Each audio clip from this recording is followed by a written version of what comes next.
Hello and welcome to the 25th Vermont Grazing and Livestock Conference. I would like to take a moment to thank our sponsors.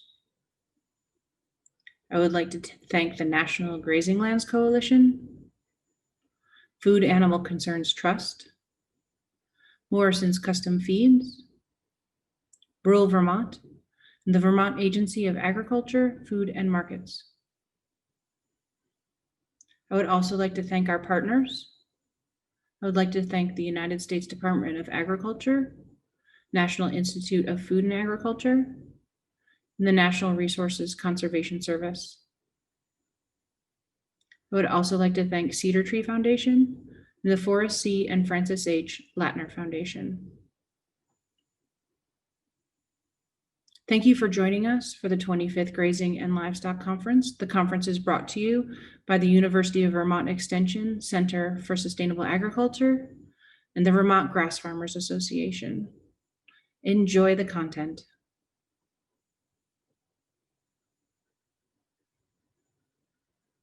So with that, I'm going to introduce you to David. He has the Wellscroft fence system that he represents, but today he's going to tell you a little bit more about the farmer hat that he wears and show you some of the tips and tricks to fixing fences that he's learned over the years. So go ahead, David, whenever you're ready. I am ready. Thank you, Colleen. I appreciate it. As Colleen said today, I'm really not selling fence. I'm wearing a farmer hat. We have about 150 ewes now, but we've had almost 13,000 lambs born on the farm. So we do a lot of rotational grazing. We use netting extensively. And one of the big problems is how to fix it. And I have to say, nobody's ever asked me to do this before.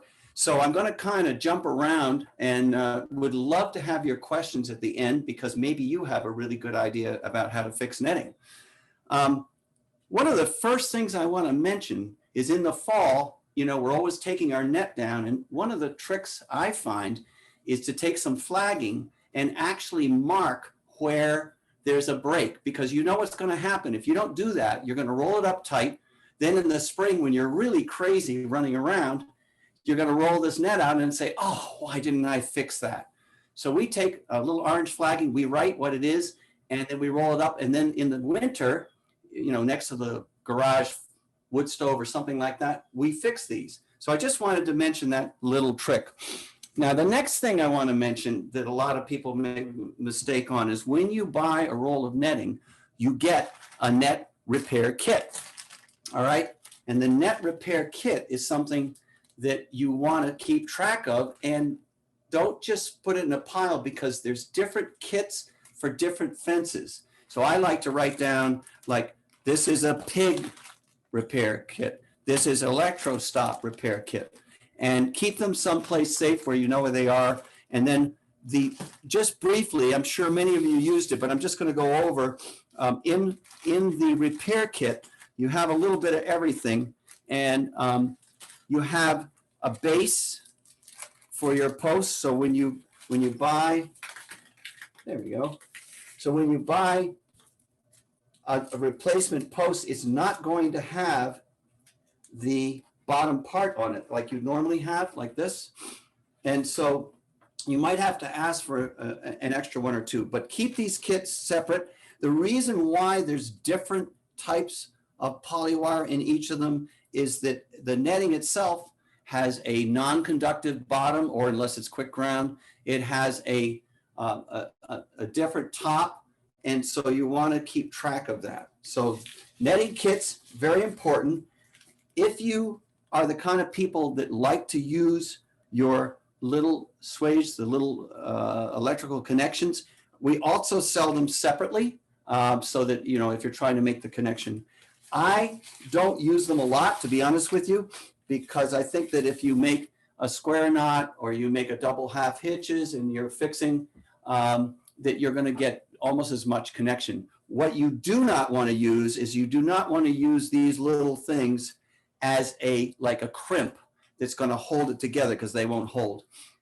The real key to this, and I'm going to show you this later on, is after you repair your net, unless you use a swage, I am a huge fan of using a glue gun. And I'm going to show you in a minute some netting that is about 15 years old and the glue is perfect. So if you, again, you're doing this indoors in the winter, you take a hot glue gun and try to get the soft glue. There's different types of glue, flexible and firm, and just put a little dab on it. The other thing, of course, you can do after you make a repair is to take a little starter and burn it a tiny bit, but you got to be careful because it goes really quick. I'm going to briefly go over tools that I like, and believe it or not, one of the best things I have is a pair of what we call cable cutters. And what's nice about them is that if you take a scissor and you were to cut this like this, it would slide out. But you notice that when I go like this, it's just like instantaneous. And that's really nice. It just like grabs, it's smooth, doesn't leave any kind of chatter on it. This is called a cable cutter. And I really find it's very, very handy. If you're going to use the little metal connectors like we were talking about, then obviously a pair of parallel pliers is really handy. Or you could also do it with lineman's pliers. And you can see my tools are well used after all these years.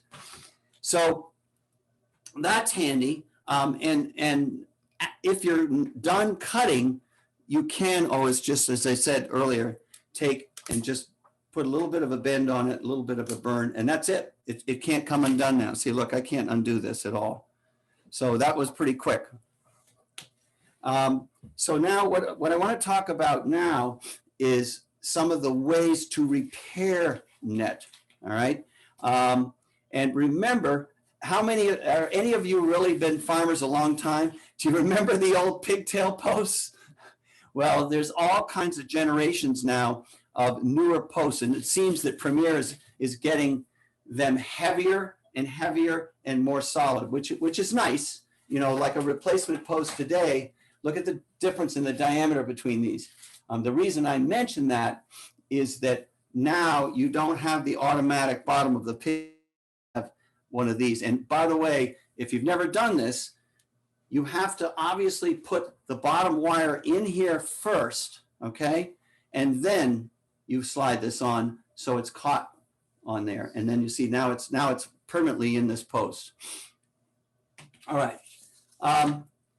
Another thing I want you to keep on hand, you probably noticed that when you're tying your net up, if you use this plastic stuff, it just unravels like crazy. So I like to buy a roll of parachute cord, black.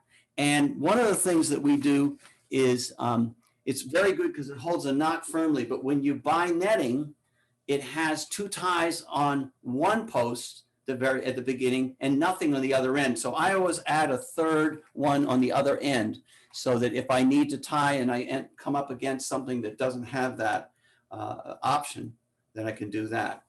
So those are a couple things. Now, I did want to point out to be very careful when you are picking out your various net kits, to be careful. For instance, this is a piece of grounded for our quick ground netting, and you wouldn't want to use this in place of this for the bottom. So do be careful to look very, very closely at what's grounded and what's not. All right. So before we get into repairing, I'm just going to show you some of the options. Now, there's all kinds of different things. One of the new ones that comes out, which they're all right, but they're meant to be in the field. They're called a lens clip. And if you look here, the thing about the lens clip is that when you do this, get it back here, there we are. Okay, so you've got two, yep. So you've got two little things here. And basically, here's your netting at the right length. And all this does is you fold this over and hold on, let me just put this on here. Okay. So we take this and we're going to pull it like this. And then we're going to take the other half, put it in here, bend it over, slide this over like this. And now, if you look, that is pretty solid. Personally, if you're going to keep it as a permanent repair, sometimes, again, I will take and do a little bit of a burn on it. So just to show you what I'm talking about, and again, they cost some money, so I'm not trying to push these on you, but they come in little kits like this, where you have all kinds of different ones. For instance, this little roll of net here that I'm going to show you now, and I'll try to bring it over close where you can see. So here's a T at the bottom. Can you see that? A little lower there. Perfect. There you And go. can Sorry you about say- that. Two can- cameras. All can right. So you say the name of that one again for us? what was that? The name of the clip. Oh, it's a Litz clip. All right. It's, I mean, we have them in our catalog. I'm not trying to push our stuff, but they are pretty handy. And if you look here, here is a one that is a crisscross. So let's say that the middle broke right away. You can fix it that way. And then here's one that shows you already done. I tend to use a glue gun instead of all those, but I wanted you to see it. One other thing about this is that this has on it also glue at the top so that it keeps it in there, this short piece. And then I use the little ferrules along the bottom here to hold the knots. All right. There we go. Sorry about that. I got to get used to this, guys. So that's a Litz clip. You have your repair sleeves. You have your glue gun. Now I want to show you, let's pretend that you want a short section of net. A couple of crossbars got broken, and what the heck, let's make it into 2 nets. So one way to do that, personally, if the netting has more than half of the strands broken, all right, so half of them are smashed, I like to actually cut the middle right out. So you're going to look in the big picture here, and you can see where I have tied here the 2 struts together. All right, so the 2 struts are tied together. And what's important, I'm going to do it right now for you, but what's important about this, instead of using the little ferrules for continuity, if you take the right one, go around the strut twice, and then go down onto the other side, that is plenty of contact. Now you'll see that these have all these loose pieces here. That's because I have not cut it and put the hot glue on it yet. So let's just do one really quickly, and I'll try like heck to keep it in the camera here. All right, so what I'm basically, again, I've cut the net right down the middle, and I'm taking, because there's a damaged strut, and I'm bringing these 2 struts, this was 2 different fences like this, and now I'm bringing them together, all right, to make a short one. So I'm just basically going to take, this one belongs to this strut, and obviously this one belongs to this strut. So I'm going to take this, and I'm going to go around once like this, all right, and then I'm going to take it, and here's the other half. I'm going to come over, and I'm going to do 2 half hitches. This is what I like to do, and I hope that you're seeing this, all right? This is, all right, and I'm going to do another one, all right, like this. Now, the netting, the poly wire is very slippery. You all know that. And so we got to hold it somehow. I usually do it a little faster than this, but because I'm on TV, I got to be careful. Okay, so now you see that's on that side. So now what we're going to do is we're going to take this one and go the other way, all right? Because we want to make sure that this guy connects to this one. And then I'm just going to come up here, and I'm going to pull down, and I'm going to go around again, and I'm going to pull down. Now you could seal this with one of the little sleeves, but I'm telling you right now that if you put a blob of glue right here and here, you're all set. Speaking of that, where is my sample? Oh, can I have that? The strut. Yeah. So one more thing to tell you, and we'll go back to the picture here of me. One more thing to tell you is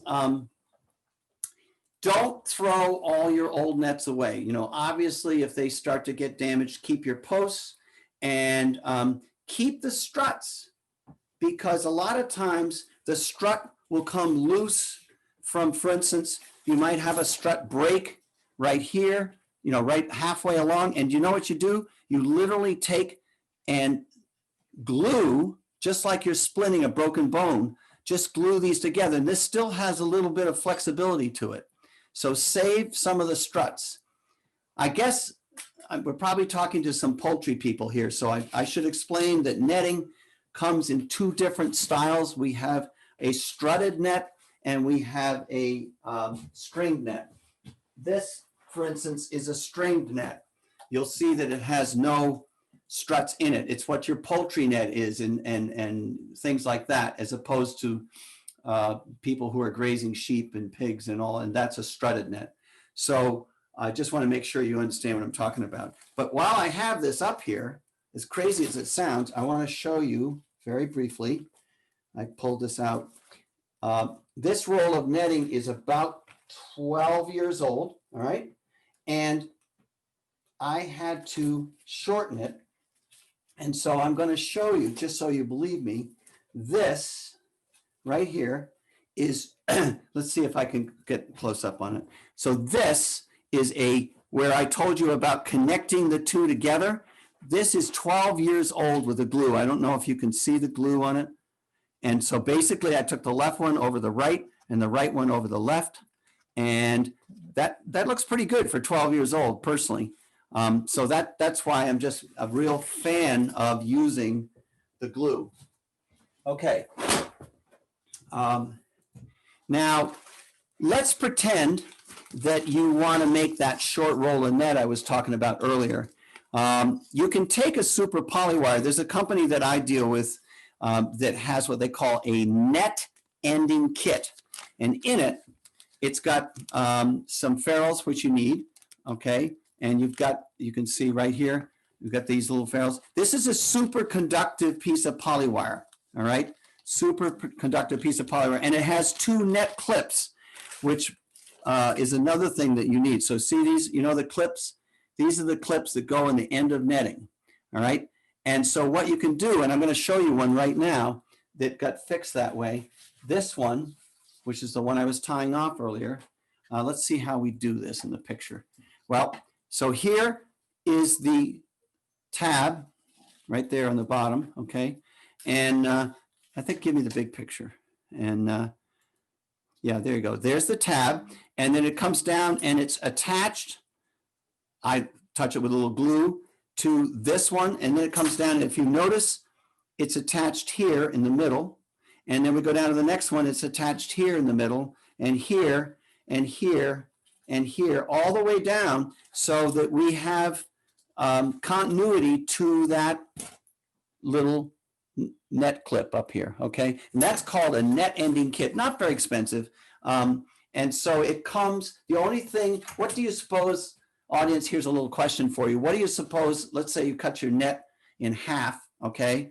And what other thing would you need other than the net ending kit? You need an extra post, right? Because you're going to now take this and lock it against it. So whenever you buy a net ending kit, unless you have one kicking around, you'll have to buy an extra post. But I find that short nets, little pieces, are wicked handy around the farm. And so again, if you have a damaged net, don't necessarily throw it away. Now, speaking of damaged nets, and this has to do with repair, I'm sure that many of you have had animals that have been caught in the fence, all right? And you come out and, you know, it's wrapped around their legs and their neck, and it's like, oh my goodness, what am I gonna do? And you wanna, you know, poor thing's caught up. And by the way, a little defensive net, that's only because they weren't properly trained to it. We're gonna talk about training in a minute. But what I wanted to tell you is the first thing to do, believe me, is to take any offending posts out of the tangle. So you can undo the top, pull it right down out the bottom, because the post is what makes it really hard to get an animal out. And then usually, if it's better if there's another person with you, you can start to pull their leg through whatever's caught or whatever. And then once you get the net free from the animal, if you pull on it, it will actually snap right back into its shape. Now, that doesn't mean that there aren't broken wires. It's hard to say, but I just wanted to tell you that's very important. I have to say, and I don't know about the audience I'm talking to, but you know, we have never yet in netting, I've been selling 35 years, lost a lamb in netting from being tangled. I mean, they will stay there, but so the important part is to try to get them out as quick as you can. All right, let's go back to doing some more repairs. So again, here's the lintz clips, like I told you about. But to be honest with you, you want to use glue and these little ferrules. You can do that as well. All right, now one more thing to show you here. Well, I got many more things to show you. So be careful. I don't know how many of you actually use quick ground netting because it's not pushed by a lot. That's something that we came up with a long time ago. And frequently this little part comes off and you can buy those separately. But quick ground netting basically uses all the spikes as an additional ground. And the ratio is 1 roll of quick ground for every 3 regular nets. When we're moving hundreds of sheep around all over the place, we never usually use ground rod unless it's very, very dry. So I just wanted you to be aware of quick ground so that you don't mix it up with a regular net. Okay. Now let's just finish up really quickly here on this one. So again, I'm going to do this last top tie, which we haven't done yet. And so that you can see. Now the top one's a little tricky. I'm going to come down here so you can see it close. So the top one's a little tricky because you don't have a strut sticking above it. So you're going to have to come down and you're going to have to be below and wrap around. And it's this time, I want you to go twice and pull it together because we don't want it to slide up and off the top. Now this one is from this side. This one's from this side. And so we're going to take this and we're just going to go like this. Again, very fast, and I pull it tight, and we're going to do it again. And you know the difference between a square and 2 half hitches. You can do either, or a fisherman's knot. And then we take this one, and we're going to go around very tight, like I mentioned, twice. That's my opinion. So you people be making notes about your own invention, and maybe you can enlighten me about how to fix netting. As I said to Colleen, this is the first time in all my years of being asked to do an entire seminar in fixing net. So that's fine. We can do that. All right. So there you go. So now I should be able to, and I'll really laugh. Let's do a big picture here. I should be able to pull this right out like this. And you can see everything's straight as an arrow. The only thing I have to do now with this is just cut the little tassels, cut these guys off. All right. I wish I could do questions now, but I'm not quite done yet. So a couple more things I want to go over. Let's pretend that net gets bent. Now, usually a lot of times it gets bent because it's frozen in the ground or some animal hit it or something. You want to be very careful that you do not try to straighten it by bending it up here, because this post only goes up about this far. And so what I like to do is, depending upon how strong you are, you can take it and bend it like this, but you can also take a pair of lineman's pliers or something like that and grab it and bend it back straight. Unfortunately, once the post comes out of the bottom, the metal spike comes out of the bottom of the post, you're pretty much done for. I've tried gluing them in. So one of the things that is really useful is if you're taking down a net and it's in the winter time, or it's really dry soil like we had last summer, a lot of people will really yank on it. What really works well is if you just take your foot and give it a little hit like this, it frees it up and it comes right out. We at this farm graze animals right usually till December 15th. And yes, they have to eat through snow. That's true. The only reason for December 15th is we bring them in to shear them because we do a winter lambing. So if you just take your dead blow hammer, you know, and you give it a little hit in the bottom, that gets it out. This is not about necessarily repairing net, but it's about avoiding repairs. And of course, I like the dead bow for putting net in. These newer spikes posts have a pretty tough top to them, so they can handle it. And I just put this in my hammer holster in the pants. For people who aren't aware of this, there are two basic kinds of posts. So when you're fixing your net and you're ordering spare posts, is what we call tread-in and a straight post, single post. So generally, and this is off the record, but I'm saying people who are sheep and goat and pig people, I personally recommend staying away from a tread-in. Tread-ins tend to be very messy when you're rolling it up. They kind of get caught in things, and they do bend a lot. So that's my opinion. So a tread-in post is a little different in how it hooks up from the regular post. And of course, you've got to make sure you get the different heights. I just nothing to do with repairing net, but I just want to say that one of the really nice things that's come out lately is what they call a fiber tough post. This is a very, very strong post. And those of you that are doing chicken fence, for instance, or for instance, you might be doing, you know, something over a water gap or something like that. These are nice because they have, if you look at the top, they have the slit right there for the top wire. And then in the bottom, they have a tread-in post that's metal. So that really holds tight. The only thing you got to be careful with these is that the bottom wire, of course, is non-conductive unless it's quick ground. But the next wire up is, and you got to be careful that doesn't slide down. All right. So that's about the posts. Now, what do you suppose, in my opinion, the most important thing to prevent having to fix net? I mean, I've told you about kicking the bottom and all that kind of thing, but a lot of times when you have to repair net, it's because an animal got into it. So please train your animals to the electric netting. It's really, really important. I know it sounds mean, but just 30 seconds. How much time do I have? 10:20. Okay. 10:25. Yeah. Okay. I just want to make sure I give enough time for you guys to ask questions. So, like we have a bunch of lambs. I'll just give you a quick example. And when you train lambs who have never seen netting before to, or sheep for that matter, you buy a couple new ewes in and they don't know what it is. Don't just put them out in net cold turkey. I like to set up a short section of net that goes back to where we're talking about cutting net into little pieces. And I put it up close to a physical fence so they can't get through it, but they can come up and sniff it.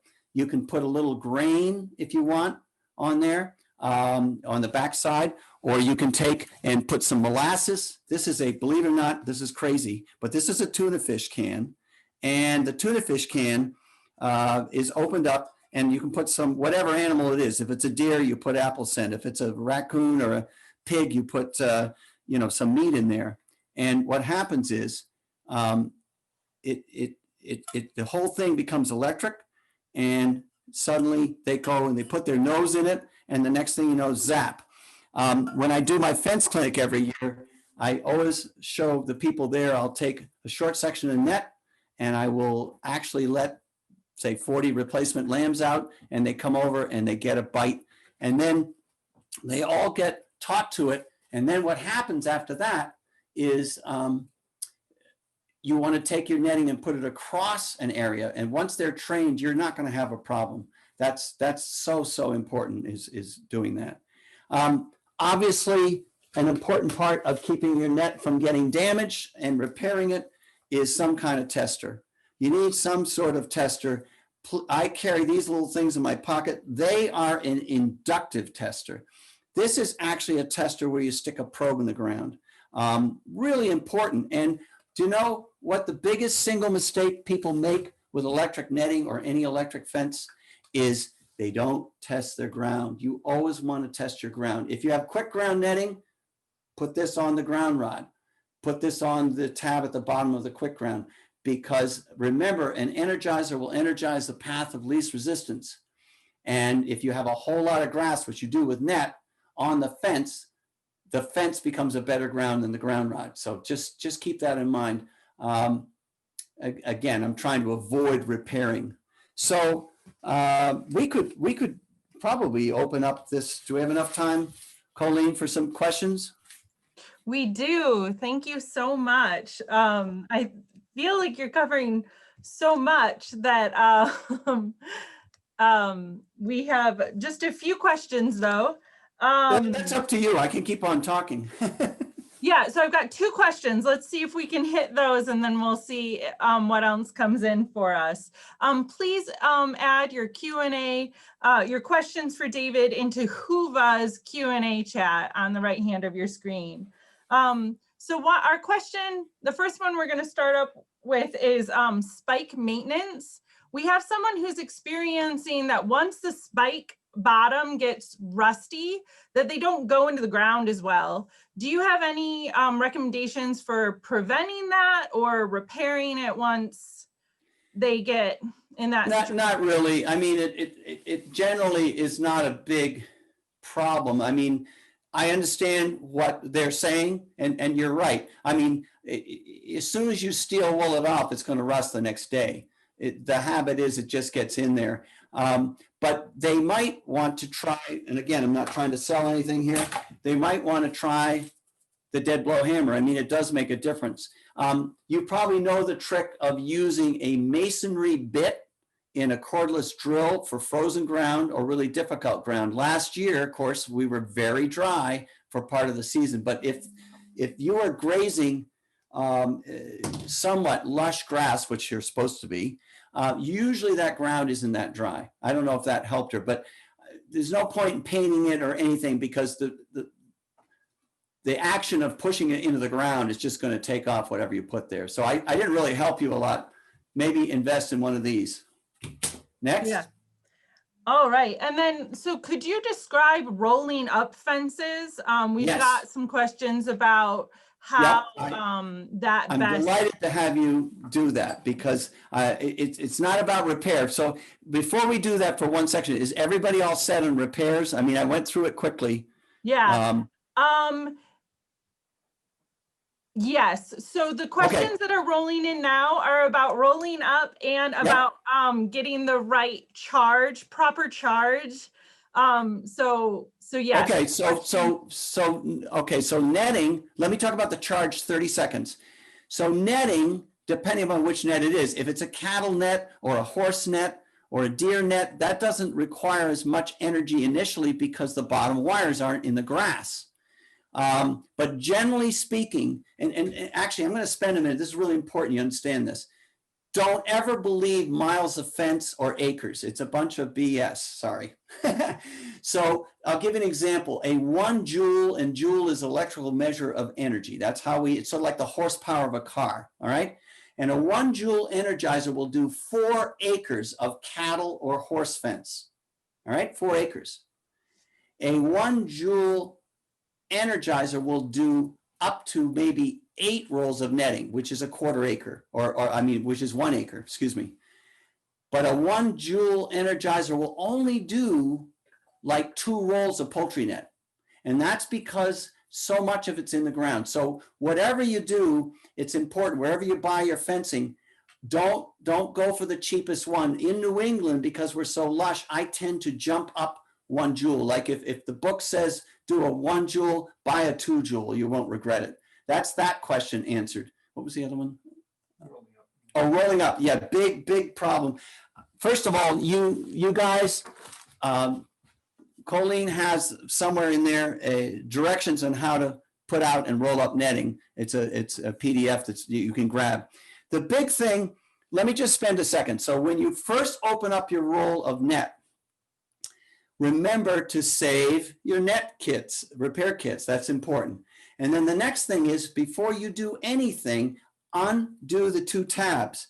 That's these tabs at the top, because if you don't, you're going to have a mess on your hands. And then the important thing is to grab the posts, do not grab the net, and you're going to let it just hang. All right. And then you're going to know the beginning posts and the last posts. And so you have to decide if you want the one with the strings on it or the ones without the string. And you plant that in the ground a little bit of an angle. Now, you're going to walk backwards with the net. And this is in that catalog, so you can see it. Hold the net horizontally in your hand, and just when the next post, you'll know the next post that wants to come out, you'll kind of see it. Rather than letting it fall out of your hand, you actually want to take it and just give it a little throw. So in other words, we're going, it's hard to do in a little thing. So I'm going along and I'm throwing it, and I'm going along and I'm throwing it, and so forth. When you come to a corner, then I want you to take and pull it just a little bit tight and put your post in on an angle, all right? And then go to your next corner and then go back and set up your posts. Now, the bigger problem is how do you take it down? And in the beginning, believe it or not, when we first started with netting, FlexNet, which goes back to 1980, used to be able to hold 264s in one hand. Now it's all you can do to hold one 164-foot length. So what you're going to want to do is pick up the net and hold it so that the top of the post is in your hip, like this. And you're going to go along, you're going to pick it up. Now I'm an old man and I'm lazy. I don't like bending over. So as you grab each roll of net like this, before you get to the next one, you can bend down and pick up the next one. In other words, so it sags, and they all fold into each other like ribbon candy at Christmas time. All right. Now, so you've got this big bundle of posts, and they barely fit your hand. I agree. Rather than drag them along the ground, hold the post in your hand and put your elbow up like this, especially you short people. And that usually takes it off the ground. And then you can walk to the next location where you repeat the process. Now, again, I'll tell you one little thing that we do at our fence clinic. We set up a roll of netting. I show people how to do it, and this is a lot of fun. And then I say, anybody that wants to try it that can do it faster than me can keep the net. Oh boy, is that ever funny to watch, because people get it all tangled and everything else. But basically, take a look at our little sheet here, how to install netting. Give me a close-up on that one. There you go. Okay. So this is a little one here, and it's how to install net. And I think it's a pretty good way of doing it, but you know, you guys might have better ideas. All right. What's your next question, Colleen? All right. So we've got some questions about predator protection. Yep. What is a good minimum charge that you want to see on the fence to have adequate predator protection? And how high should the fence be? Okay, so once again, I recommend, well, the height of the fence depends on the predators, as you said, and the kind of animal that you're keeping in or out. A lot of people like the 35-inch net, but I would only use that personally as an internal subdivision, all right? We fence hundreds and hundreds of sheep in remote location, hay fields, nobody's around, and we use a 42-inch net. The 48-inch net is very cumbersome, and you can do it. As far as the voltage goes, once again, let's say you're going to put the sheep in this next location. Always bait it, because the neighbor's dog, the coyote, the bear, God forbid, you know, it's going to come around and they sniff it. I cannot stress baiting enough. Voltage, I'd like to see 3,000 plus if you can. It really depends. But what's the key to the voltage in the fence? It's the voltage in your ground. So remember, take your little tester here and go over and test your ground rod. And you really shouldn't have more than 1,000 volts in your ground rod. We make a ground rod that's called a T, like the letter T ground rod, so that you can twist it and pull it out. And sometimes you have to have 2 ground rods. Depends. I generally run 100 sheep in 6 to 8 rolls of net in groups. And we will run a 2-joule energizer, 2 joules for 8 rolls.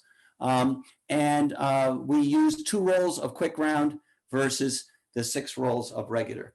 And solar, be careful of solar.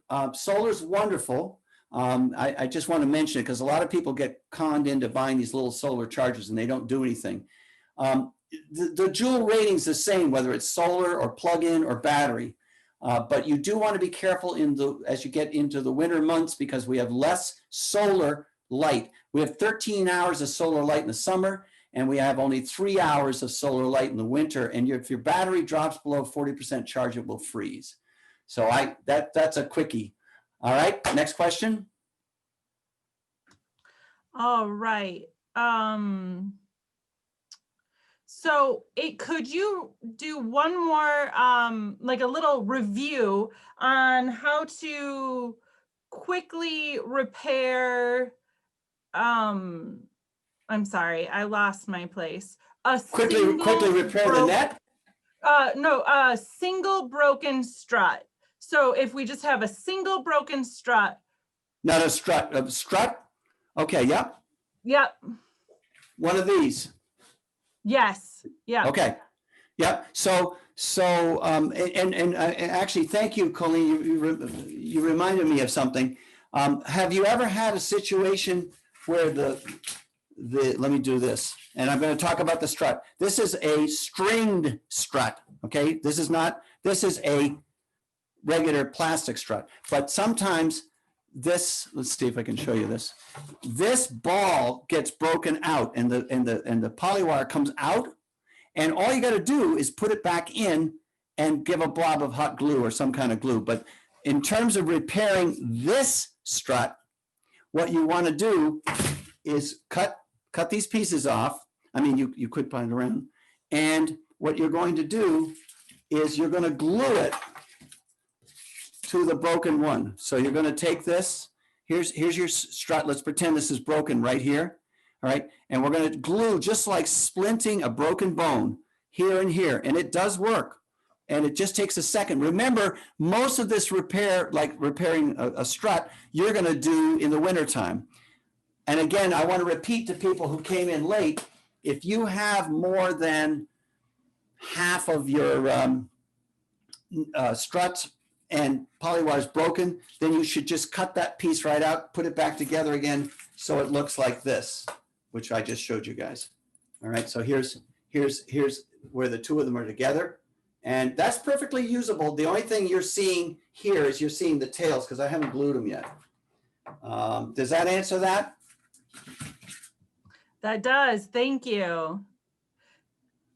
What do we got? About 5 more minutes, people. Hey, does any of your participants have a good idea that they invented on how to fix net? Yeah. We do have a question.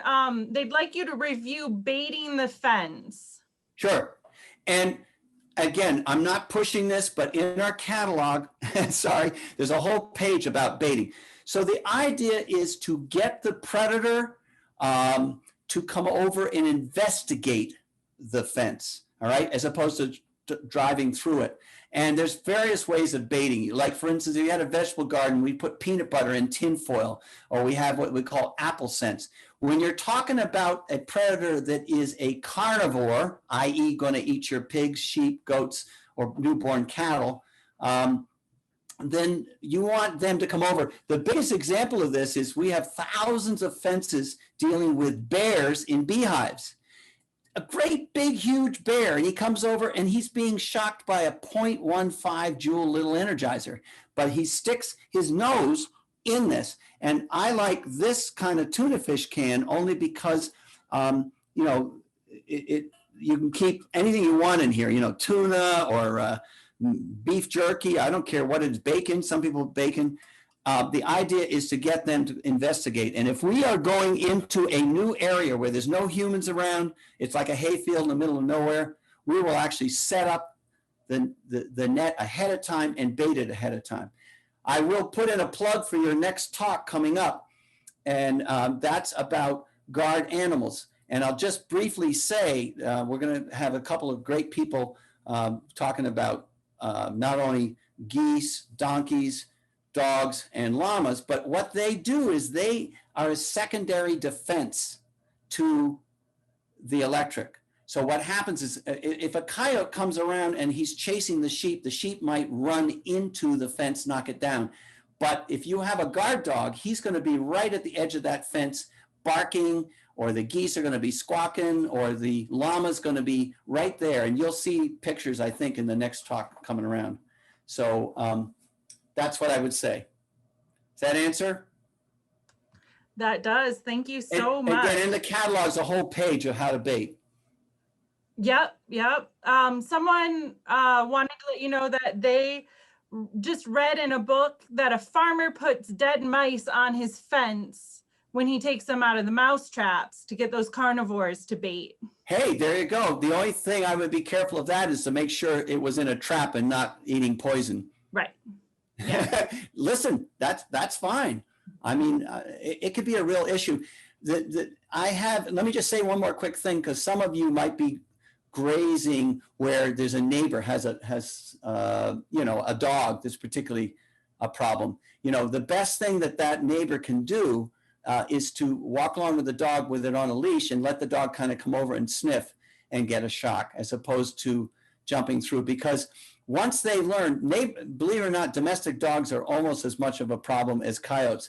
One more thing about coyotes, people, and I think that Chris is going to be talking about that in a little bit later on, is if you have a coyote family that lives around your farm, don't kill them, train them, because that balances the ecosystem. And I had a gentleman one time who worked in the fire department with me, and he said, "David, I just shot this big coyote." And I went, "Oh, Doug, that's the worst thing you could have done." He said, "What do you mean?"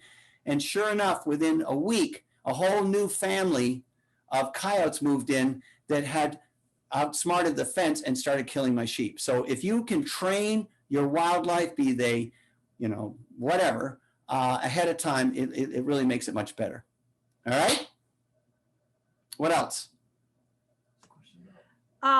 So we have questions about maintaining batteries, and we'll take that as a last question here. And know that there's a lot more good content throughout the day about protection from predators, guard animals, coyotes, things like that. So maintaining batteries. Okay, so there's different kinds of batteries. There's sealed lead acids, and then there's lead acids. So the battery that's like your car battery, okay, which has acid in it, the only thing I said about that, you always have to use sterile water if you're going to put it in there. But the important part about that battery is that battery does not like to drop below 40% charge in the winter. So you need, and generally, as long as they don't run flat, you're getting about 4 years of life out of a deep cycle marine battery. Now, the lead acid, the sealed little gel cells that go in these small portable solar chargers, those are different. You never want to charge them at more than 2 amps. All right. When you have a battery charger, it charges at 2 amps, 6 amps, 10 amps, and engine starting. Because what happens is because they're sealed, they become pregnant. They kind of blow up a bit, and it voids the warranty. So at the end of the season, like now or earlier, I always take all our batteries out of any of our chargers and I charge them back up full. If you have a solar charger, you can turn the Energizer off and leave it in the sun, and that will help do it. But to really play safe, put the battery in some place that's not going to freeze, like your basement or something. All right. Batteries are a very vital part. Make very sure that if you're going to do solar, that you have enough solar power to keep the battery charged, as I said, in the winter. A little bit of bragging here, but believe it or not, I have a 5-joule solar charger on 8 acres of high tensile fence up the road. And that has been running for 32 years nonstop, the same Energizer. And we replace a battery once every 4 years. And I've got 2 40-watt panels on it. So you can do it in a remote location. I think that's about it, isn't it? That is. I want to thank everyone for joining us today, and thank you, David, so much for all of this wonderful information. I want to say one more thing when you're done. Yeah, go ahead. I just want to say that because of the pandemic, of course, we had to cancel a lot of our little in-person fence clinics. But once we get back to normal, the fence clinic's free. You don't have to buy anything or anything like that. But a lot of what I'm talking about, it's a long day, but we go through everything. We build fence, we move animals, we set up different kinds of net. We really hammer it home. So keep an eye on that. This year, what we're probably going to do is do it in little webinar sections. And so just keep just check on our website or whatever. And again, this is not about selling you product. People say the reason I run fence clinics is so I don't have to talk to 100 people 100 times. Yeah. All right, I'm done. All right. Thanks so much, David.